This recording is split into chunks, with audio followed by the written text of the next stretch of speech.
Assalamualaikum warahmatullahi wabarakatuh. Perkenalkan, nama saya Utari Giman. Di sini saya akan menjelaskan bagaimana keadaan Indonesia dalam melawan virus corona atau COVID-19. Berikut penjelasannya. Pada awal sebelum Presiden Jokowi menyatakan bahwa warga Indonesia yang positif terjangkit virus corona, masyarakat Indonesia lebih dominan memiliki rasa cemas. Mengapa? Sebab rasa cemas ini sendiri merupakan suatu yang irasional dan objek ketakutan atas wabah virus corona di Indonesia belum terbukti dan nyata. Namun, kondisi kecemasan ini berubah menjadi ketakutan. Sebab takut merupakan suatu yang irasional karena sudah memiliki objek ketakutan yang jelas dan nyata, yaitu wabah virus corona yang telah terjadi di Indonesia. Sebenarnya, rasa cemas dan ketakutan pada diri masyarakat atas wabah virus ini suatu yang manusiawi. Namun, hal ini tidak bisa diatasi. Secara sosiologi, akan ditimbulkannya disorganisasi dan disfungsi sosial di masyarakat. Mengapa? Perlu dipahami, ciri otentik dari masyarakat adalah kedinamisan dalam perubahan di tatanan sosialnya. Saat mendapat stimulus tentang, dalam hal ini, rasa takut atas wabah virus corona, kondisi perubahan ini bersifat interdependen. Artinya, sulit untuk dapat membatasi perubahan-perubahan pada masyarakat karena masyarakat merupakan mata rantai yang saling terkait. Oleh karena itu, organisasi dan disfungsi sosial menjadi suatu niscaya. Oke guys, disfungsi sosial membuat individu justru mengalami gangguan pada kesehatan. Dalam perspektif sosial kesehatan, kondisi sehat jika secara fisik, mental, spiritual, maupun sosial. Oke guys, disfungsi sosial membuat individu justru mengalami gangguan pada kesehatan. Dalam perspektif sosial kesehatan, kondisi sehat jika secara fisik, mental, spiritual, maupun sosial dapat membuat individu menjalankan fungsi sosialnya. Jika kondisi sehat ini terganggu, dalam kasus ini terganggunya sosialnya. So guys, bukan cuma itu penyebab pada saat virus itu melanda Indonesia. Indonesia juga akan mengalami penurunan pertumbuhan ekonomi. Indonesia sendiri pun sudah diramalkan oleh ekonom-ekonom akan mengalami gangguan pada pertumbuhan ekonominya karena virus corona ini. Sekretaris Kementerian Koordinator Perekonomian atau Sesmenkom, Susi Widjono pada Februari 2020 lalu menyatakan bahwa pertumbuhan ekonomi Indonesia memiliki potensi tergusur antara 0,11% hingga 0,30%. Maka dari itu, perlu upaya yang terintegrasi dalam pendekatan penanganan wabah virus corona atau COVID-19 di Indonesia. Mampukah negara melawannya? Pasti sudah ramai. Negara-negara lain sudah melakukan lockdown. Apakah Indonesia akan melakukan lockdown? Sebelumnya, mantan Presiden Yusuf Kala menilai Indonesia bisa menerapkan kebijakan lockdown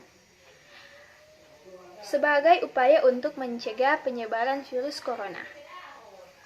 Sebab, menurutnya, kebijakan lockdown sudah dilakukan oleh beberapa negara, seperti Italia, Denmark, China, dan Filipina, dan lain-lain juga.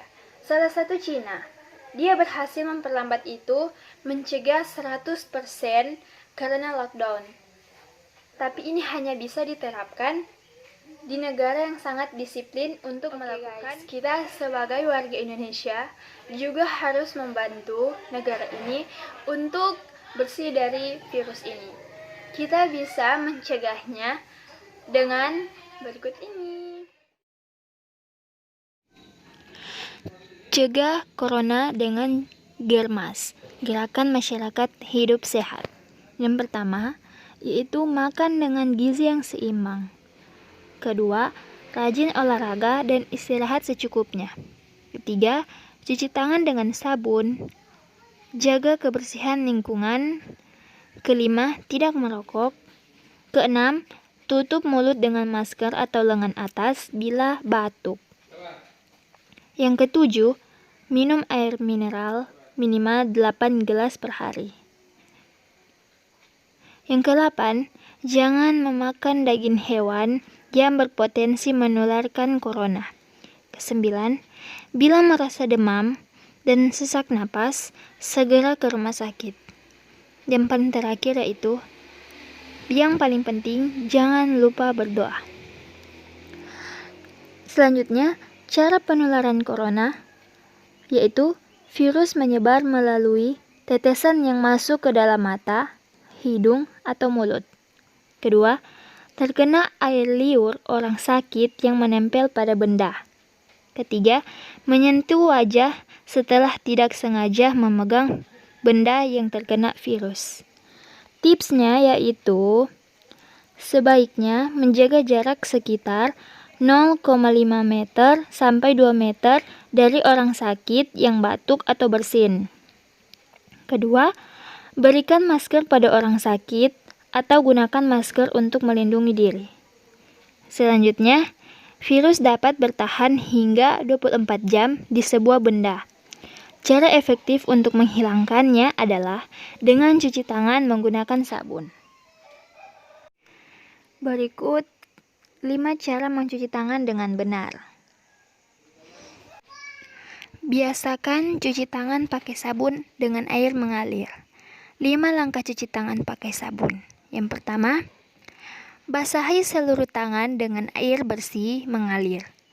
Kedua, gosok sabun ke telapak, punggung tangan, dan sela jari. Ketiga, bersihkan bagian bawah kuku. Keempat, bilas tangan dengan air bersih mengalir. Kelima, keringkan tangan dengan handuk atau tisu, atau keringkan dengan diangin-anginkan. So guys, jangan takut karena virus ini.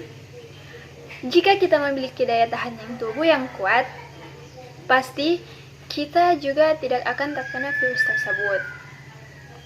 Jadi, kita harus menjaga ketahanan tubuh kita dengan cara berolahraga, makan makanan yang sehat, dan juga menghindari tempat-tempat keramaian. Jadi, cara tersebut bisa menghindarkan Anda dari penularan virus corona itu.